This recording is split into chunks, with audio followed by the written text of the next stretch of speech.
you with me. Feel so light, could fly. Yeah. Maybe I could row us in a boat with these new muscles that I own. I think that I could take those waves, courage in my bones. Yeah. I embrace the thunder and the lightning.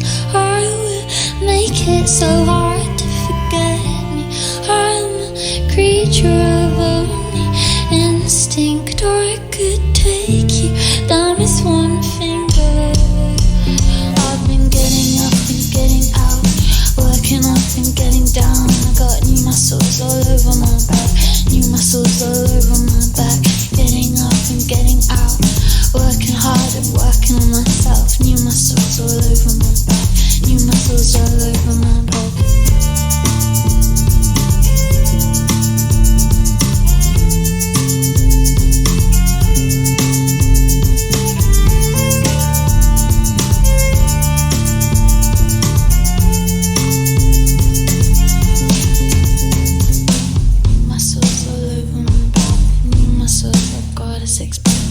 Muscles all over my back, new muscles all over my back. Getting up and getting out, working hard and working on myself. New muscles all over my back, new muscles all over my back.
nothing to hide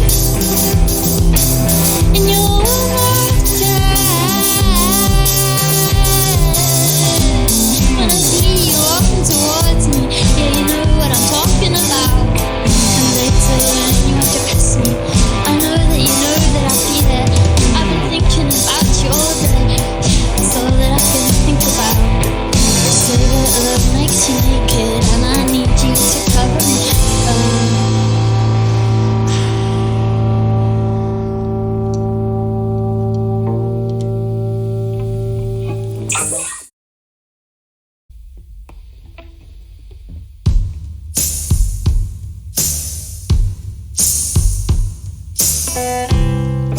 Sometimes I feel so happy.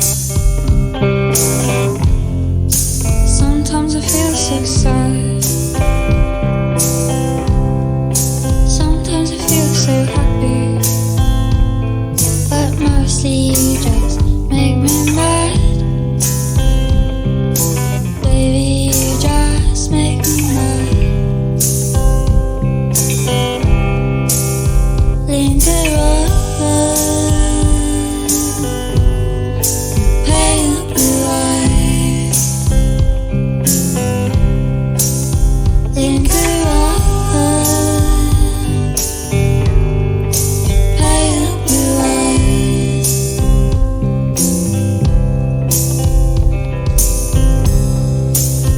You as my man on top. Thought of you as my peace. Thought of you as everything I had but couldn't keep. I had but couldn't keep. Linger on.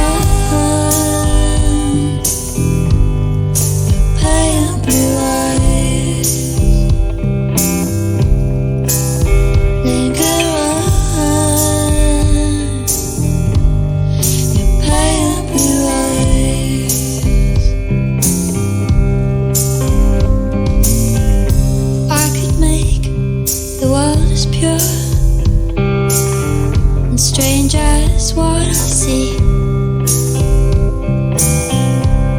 put you in the mirror,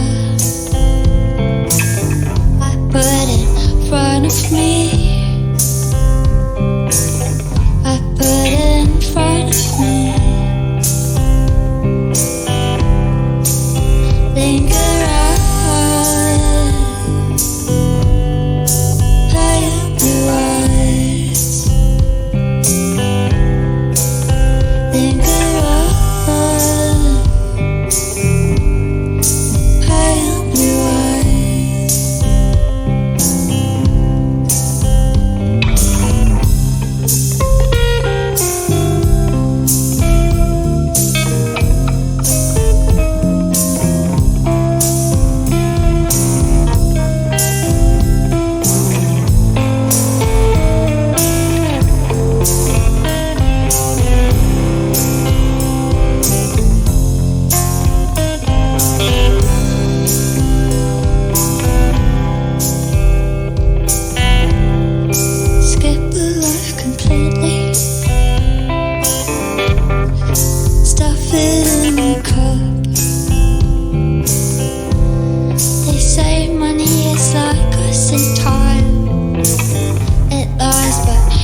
once again.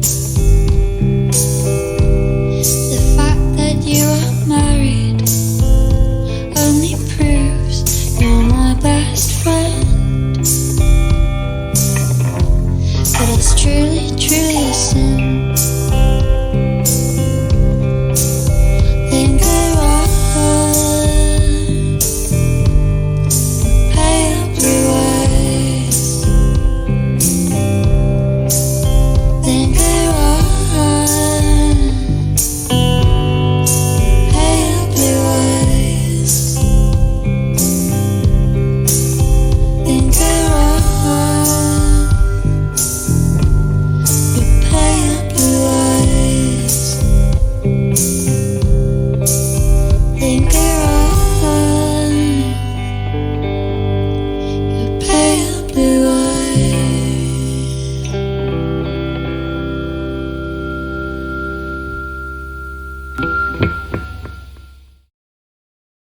What a choice. Nourished by Time, hell of a ride. It was the song to dance to as picked by our wonderful band who are in session, Mary in the Junkyard. Not only a song to dance to, which all of you were dancing to, including David on drums, but also singing along to as well. Who picked that, first of all? Saya? Yeah. You can talk into the mic. Why did you want to say hi and tell us why you picked that track? Hello, I'm Saya. I picked that track because it's kind of a classic for us on the road. We always listen to it when we're partying in different countries or in the van. And Yeah. we first heard it on tour when we were staying with this old woman in Manchester. Oh, wow. What, just rocking up to her house, just kind of got a bed for the night? Yeah. I love that. Amazing. Claudia, how are you? Singing along there as well. Favourite of yours too? Yeah, I love that song. So I amazing. remember the first time we heard it, we were like, wow. And we listened to the whole record because the lady we were staying with had just bought the vinyl. Wow. How did you find this random lady in Manchester? I love the sound of this. This is a whole new thing of like band Airbnb type thing. It's a great idea. Yeah, she has like, you can stay, a whole touring crew can stay with her in her basement. Wow. Okay, that's a whole other story maybe there as well. David, who's in charge of picking music on the road then? Is it a democracy, or is there someone who's the one to go to when it comes to picking tunes to listen to? I think I probably tend to do the most. We share it around, but yeah, I enjoy trying to like curate the right mood. Yeah. But I think Clary's good at sort of late night. You always pick the right thing. Pick the hot, the sad after show. Last dance songs. Yeah. David does his research as well, and when we're going to new cities, he'll pick a band who were important in like the history of the music of that city. Oh, Yeah. wow. He has a very eclectic music taste. Takes us on like a musical tour of the city. That's great. You need to release that, record it and release it for sure. I was saying earlier that what's so kind of been so lovely about kind of discovering you as a band and being on the journey with you guys about the music that you've released is hearing that journey that you're on as artists in terms of, you know, the music that you're making and how you're evolving and how you're finding kind of new things as you move along. How did the band start, and kind of what did you set out in terms of musically to achieve, or were you just finding that as you started jamming and writing? Yeah, I think everything kind of happened by accident. We just like played. We weren't really like, I don't know, we were just trying to play songs and we're playing them how we knew to play. Yeah. Because you guys, am I right in thinking that you two met at like a kind of music camp when you were younger? How old were you? And tell me a little bit about that camp. We were 13 and we were playing like string quartet music together. Clary's a cellist as well. Amazing cellist. So we were playing in a string quartet, playing Ravel, and then we were jamming and hanging out as well. We would like sneak off at lunchtime and play drums on the bins, and we had a ukulele. We would play like kind of different types of music, and then we became good friends from that.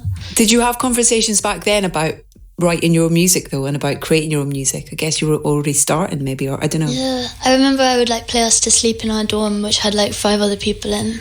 I would like play songs as we were falling asleep, and we just talked about, I don't know, I feel like we discovered music from each other maybe. at that time. Yeah, I don't think we ever like intentionally said, oh, like band. Yeah. It was just kind of more like busking on Sunday. And then it just happens naturally.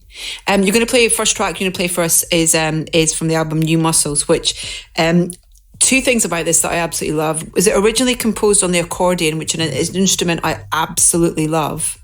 And am I right in thinking you wrote about David joining a gym? Yeah. Yeah, so But David, we didn't see him for a while, and then he showed up to the studio and he had like these big muscles. Ripped, wow. I think, it was less a case of being ripped and more slightly less skinny than I was before. And who plays the accordion? That was, well, I don't really play it. I played like 2 chords. That's playing it. How we wrote. If you wrote this song on it, that is playing it. Tell me a little bit about the song though, and we'd love to hear it. I think it started as this like kind of originally instrumental thing that we played together, which was on the accordion and then the viola and drums. It was, I think, partly inspired by a video of Pentangle, the folk band. They were playing on Belgian TV, and they played the song Wedding Dress, but it kind of sounds halfway between trip hop and folk music, and it's really sort of strange. So I think we were kind of trying to lean into that vibe. Amazing. All right, well, listen, I'm looking forward to it because it's the first track you're going to play for us. This is Mary in the Junkyard and New Muscles. That was so great. I'm sorry if I was staring at you, David. It's just, the kind of getting context to the song of the inspiration of just going, yeah, he's wearing a shirt so we can't see, which is probably a good thing. How has it been here, actually? Does Maida Vale, is it important to you? Do you recognise and appreciate the kind of history of being in a room like this, I guess? Yeah, definitely. For me, like almost every cool band that I would listen to, somewhere along the line you'd find like a Peel session or like a Maida Vale session they'd done. I think like the Smiths session that was on Hatful of Hollow was like probably the first one I listened to. But yeah, it feels especially special to come here, right at the end as well. It feels, I think we feel very lucky. Well, we're very grateful that you are here. There's this amazing kind of sculpture that's hanging on this rack it's a great kind of hook rack, but it's actually for cables. And we've got this lovely kind of big sort of face sculpture, which is hanging up there because, you guys kind of class yourself as sort of artists as well as, just musicians and songwriters and stuff. How does that feed into kind of what you're doing? And tell me a little bit about this sculpture that's behind at Sire. This is Brian. Hi, Brian. He's one of the first things I made. So he's been with us like since the start, really. Is he like a mascot, like a good luck thing? Yeah, kind of. I made him before, like I made songs really, but then he kind of just became like really important to the band, and he hangs on the wall of our studio, and he's also been at like every headline show that we've done. We hang him on the wall and we put lights in his eyes so that his eyes glow. That's amazing. But what about all that? Why is that side of it important? In terms of bringing other elements of art to your performance and to your shows and to what you're doing. I just like to make our shows a bit more theatrical. And the last one we had like a big wolf and a couple of like friends in different costumes and stuff. Brilliant. Just like makes it more fun for us, really. Yeah. Well, I remember bands like the Flaming Lips, in terms of like that kind of fun that Wayne Coyne used to have, or like Polyphonic Spree, they'd have like people dressed up in animal costumes on stage and things like that. It's just the kind of element of almost bringing the audience closer to you as a band in a way as well. I don't know if that's something that you feel that it does as well. Yeah, definitely like brings the music to life a bit. Yeah, for sure. I also wanted to ask about the whole sort of Junkyard bits as well, but also the instrumentation and the choices of like almost building your own instruments and stuff. Like skateboard, am I right in thinking, was something that you adapted to make music from for the record? Yeah, we used a skateboard that we made into this kind of slide guitar. Wow. And kind of you can play it with anything and it kind of sounds terrible, or you can make it sound a bit better. And we used it kind of as expression takes. because you don't really know how to play the instrument, so you just have to be free and really just translate how you're feeling into it without any training. Yeah. And I think that helped build a lot of the textures that you can't necessarily hear, the atmosphere. And then sometimes it was like, it's in Crash Landing, it's the lead guitar. It's kind of fun, and again, it just makes it more exciting for us. How do you find like items to turn in instruments then? What kind of forms the decision of going, I'm going to make that skateboard make a brilliant sound that needs to be part of our record? I think it's just using the things around you, like the Junkyard of the world around you, and you just kind of pick it up, and it's not necessarily intentional, but I know it's a really boring question about a band's name, but kind of finding what you want to be referred to, you know, for kind of, you know, generations to come, hopefully, is something that you kind of, did you think about kind of, you know, did you have a kind of short list, or why did you decide on Mary in the Junkyard, and what for you guys does it say about you as a band? It was always the name. There were no other options. Yeah. And I think it was just like we do everything quite like instinctively, and it was quite an instinctive name. Yeah. Just came out by sort of saying words. But I think we say that kind of retrospectively, it kind of sounds, our music sounds a bit like a Mary in a junkyard, maybe. Who's Mary? I don't know, she's just... Are we all Mary? Maybe we're all Mary. I like that a lot. You're going to play another track for us from the album. Are we hearing Blood next? Can you tell us a little bit about that track? It's a love song. Okay, love it. So good. Oh my goodness, that is Blood. Features on Role Model Hermit. Wonderful. Mary in the Junkyard are with us here live at Maida Vale, if you have just joined us. I want to ask you about something I read about the kind of record, and the idea that you said that there's lots of unusual themes in the record, and you talk about like past lives and stuff. I am fascinated by that. I see this lady called Maggie. She's an acupuncturist, and she's my kind of I call her my white witch because I just think she's fantastic. She does regression therapy on me, and I love that kind of idea of going back to kind of discover if there's anything there. Talk to me a little bit about your kind of interest in that, or how that kind of idea of past lives and experiences feed into the themes of the record. Yeah, I definitely started, while we were writing, I was having like some memories that didn't really come from my life particularly, and that happens to me quite a lot. Like the other day, I was giving Saya foot massage, and I'd never done that before, but I did it, Saya said, in the way of a professional foot masseuse. So I think I must have been a foot masseuse at some point in a past life. Should be saying that out loud because everybody's coming to you going, Clary, I need a foot massage. But how did it feed into kind of creatively for the record? Or did it? Well, a lot of it was kind of to do with the ocean, and kind of there's a song on the record. It's also the cover of the record is this old fisherman, which was one of my past lives, with a mouse. His best friend was a mouse. Amazing. And there was a few songs that kind of reference those kinds of things. Where was he a fisherman? Do you know? Have you got those details, or do you kind of? I don't have the coordinates. Okay, great. Just the ocean. Just the ocean. And his job title. I love that. I also wanted to ask about kind of choosing who to collaborate with on the record, because you know people like Ollie Baston and Ben Papty, you know, kind of working with these people who've got such range of artists that they've worked with previously. What was the decision behind working with them in particular? You know, they've worked with people like Olivia Dean, Everything's Recorded, who I know you guys have collaborated with as well, or Young Fathers, who I'm such a fan of. So those decisions and who you work with, how does that come? Well, we met Ollie and we just really liked him. So he was really great. And a very talented producer, and he really he was really open to everything. I think that's the most important thing. And he gave us a really great space to kind of just explore everything and make a big sound. I guess it's finding that sort of fine line, isn't it, between someone who allows you guys to be who you are, but also kind of push you slightly outside your comfort zone. Is that important, Saya?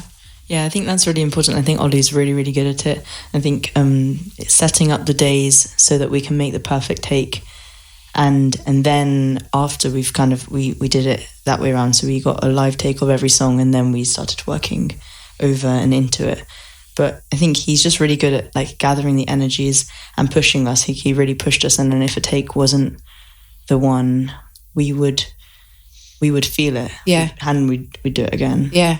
I mean, did you go in, David, like with a collection of songs ready to record the record, or were you in there kind of finding things as well? I think, yeah, we had quite a lot of the songs from a couple of weeks we'd spent writing at the start of the year. But then we went in for like a sort of pre-production day with Ollie and just played everything. And then off the back of that, we were kind of like, oh, maybe it needs a bit more of songs in this vibe. And then we had a couple of weeks off, which is when we wrote Blood and New Muscles. And yeah, another one maybe. And then I think, yeah, at that point it felt everything was there. And then there were a few songs we recorded that didn't make it on the album. So I think the putting it into an album form happened at the end. Yeah. Rather than at the start. We're gonna get another song from you in a second, a cover actually, but before that I'm gonna play a childhood song. And it's so funny because I heard this recently in this great new little film called Sunny Dancer that's coming out in August, and I was reminded about this song and I was like, oh wicked, we're playing it tonight. Whose childhood song is Scissor Sisters, and what does it tell us about why you've picked this? It's my childhood. Go on, Clary. It's just the best song ever. It's my childhood.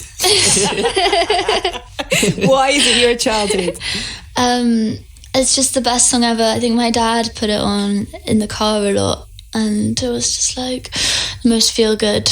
Like you knew the party had started when that song played. Okay, let's all enjoy the party then with Scissor Sisters and I Don't Feel Like Dancing. Scissor Sisters, I Don't Feel Like Dancing, a childhood song as picked by Clary from Mary in the Junkyard. I mean, genuinely, felt like a little party in here with that going on. It's so good. Trying to sing along, me anyway, badly to that. Is being asked to pick a cover a really hard thing? How was it for you guys being asked to pick a cover? It was tough. We haven't done much. We haven't played many covers before. So we went through a few different options and tried them out. We actually did it in the sound check of our last gig. Testing all our options. We ended up sounding kind of like a funk band. Yeah, we were doing Venus as a Boy. Oh wow, Björk, amazing. Yeah, it was really funky. It was kind of neo soul. Next time then, okay. I'd love to hear that for sure. So how did you end up decide on the one that you're going to play for us tonight, and why was that song even part of the conversation, or this song? It's just a really special song. And we all love it, and we played it and we were like, this feels right. Who suggested it? I don't know. I can't remember. Just arrived. Yeah. Just arrived in the room. We'll play this. Okay, tell us what you're going to play, please. I'm going to play Pale Blue Eyes by the Velvet Underground. This is Mary in the Junkyard. That was absolutely fantastic. Mary in the Junkyard, Pale Blue Eyes, the Velvet Underground. Thank you so much for doing that. That was absolutely beautiful. So the album's out. How does it feel that it's out there now? It's not really yours now, is it? It belongs to people to make their own interpretations of it. Yeah, it's nice. Nice. It was nice to have it as a physical object too. Yeah, it's really cool. Are you looking forward to the tour? You've got this big old tour coming September, October time. Yeah. Is that the best bit? Playing live?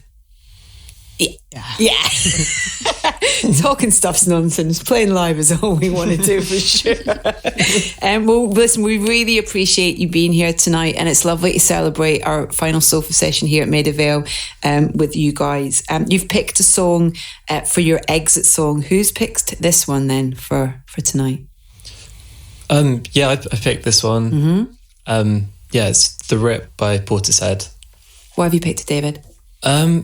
I think it's got one of the best sort of ramp ups of any song ever. It's got this amazing sort of subtle transition between starting in folky sound and then becoming electric halfway through, which I guess is like you leave Earth and you go into the space sci-fi world. But I mean, I say I picked it. It's kind of, Clary you've got a good reason for it as well. Yeah, I really love it. Listening to it as I'm on an airplane taking off and trying to time the takeoff with the acceleration of like the arpeggiate to synth. And it feels, I've only managed to do it once. I love that. But it feels incredible. Oh, that's so great. Well, listen, thank you so much for being here. The album Role Model Hermit is out now. Band are going to be on tour starting on the 23rd of September in Belfast. They head to Edinburgh, Leeds, Birmingham, Manchester, London, Bristol, Hitchin, also off to the States as well. Thank you so much, guys. So great to have you. Yeah, they're wonderful. Made in the Junkyard, and their exit song is Portishead and the Rip.